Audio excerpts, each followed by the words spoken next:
गुरुदेव को कोटि कोटि प्रणाम। हम हड़पसर पूना से बोल रहे हैं। मेरा नाम मालिक जगताप है। अभी हम सब दान करते हैं, धन दान करते हैं, भूमि दान करते हैं, रक्तदान करते हैं। मैं तो चाहता हूँ कि मैं शरीर दान करूँगा।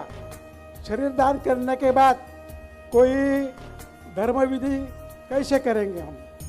श्री राधे, दान करने की परंपरा तो हमारे जीवन से जुड़ी हुई है और दान करना तो हमारे लिए सद्भाग्य, सौभाग्य, शुभ कर्म में गिना जाता है।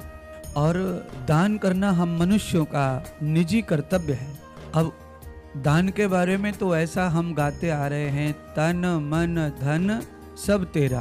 तो तन का दान भी करते हैं, मन का दान भी करते हैं, रक्त दान भी करते हैं, अपनी कमाई का धन श्रेय दान भी करते हैं। अब हम भूमि दान करते हैं, पर इन सारी चीज़ों पे हमारा कोई हक भी नहीं है। ये सब हमारे भाग्य अनुसार परमात्मा से हमें प्राप्त हैं, इन पर हमारा कोई हक नहीं है। पर हम सामाजिक परंपरा से जीवन जीते हैं, इसीलिए कुछ कुछ चीज़ों पे हमारा कुछ दिन के लिए हक हो जाता है। जैसे मान लीजिए हमारा 20 साल तक शादी नहीं हुई तो किसी लेडीज पर हक नहीं है, और उस लड़की के साथ शादी हो गई तो उसके ऊपर हक हो गया।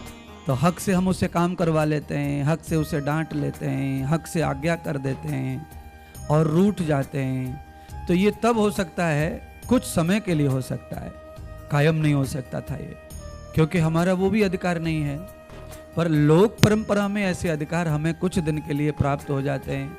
ऐसे ही इस शरीर के ऊपर भी हमारा कोई हक नहीं है, पर लोक परंपरा में शरीर के ऊपर भी कुछ समय के लिए हमारा हक होता है। इसीलिए हमको ये अधिकार भी भगवान देते हैं कि ये जो शरीर है, ये शरीर पुरुषार्थ के लिए तुम्हें मिला है। तो शरीर जीवित या मृत, अगर इससे पुरुषार्थ ही हो जाए तो फिर उत्तम आत्मा का कल्याण होता है।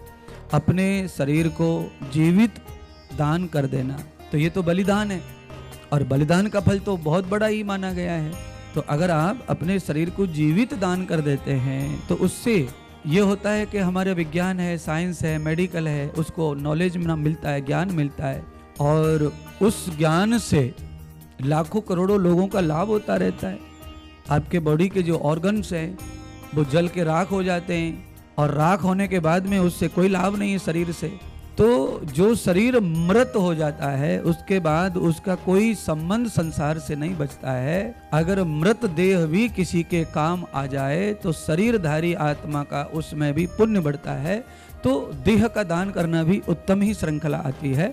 और जिस प्रकार से एक्सीडेंटल व्यक्ति को पोस्टमार्टम होता है, एक्सीडेंटल व्यक्ति के अंग भंग कट जाते हैं, उसे सिल पो करके बांध कर चिता में धर देते हैं, तो इस प्रकार से अंग दान करके भी आपके जो पौराणिक जो कर्म है मरने के बाद वाले, वो कर सकते करने वाले, उसमें कोई शंका वाली बात नहीं है। पर आपका देह दान ही प्रकृति के लिए हो गया, समाज के लिए हो गया, तो कोई विधि अगर नहीं भी होती है तो भी आपको कोई खतरा नहीं है, और आप विधि हो जाए तो भी आपको लाभ है, नहीं हुआ लाभ है। क्योंकि जो शरीर मृत होने के बाद काम का नहीं रहता किसी के का, यानी सबसे पहले तो घर वालों के ही काम का नहीं है, बताओ, और जीवित था तो सबके काम का था वो। अब मर गया शरीर तो घर वाला कोई भी उसे काम का नहीं मानता है, उसे ले जाते हैं उठाकर शमशान में। तो जो शरीर अपनों के काम नहीं आता है वो जगत के काम आ जाए तो उससे अच्छा क्या बात है। ये तो पुण्य का विषय, बहुत अच्छा उत्तम है। तो शरीर दान, देह दान करने में पुण्य का भाग बढ़ता है, बहुत सत्कर्म में गिना जाएगा वो। ये अच्छा काम है। धन्यवाद।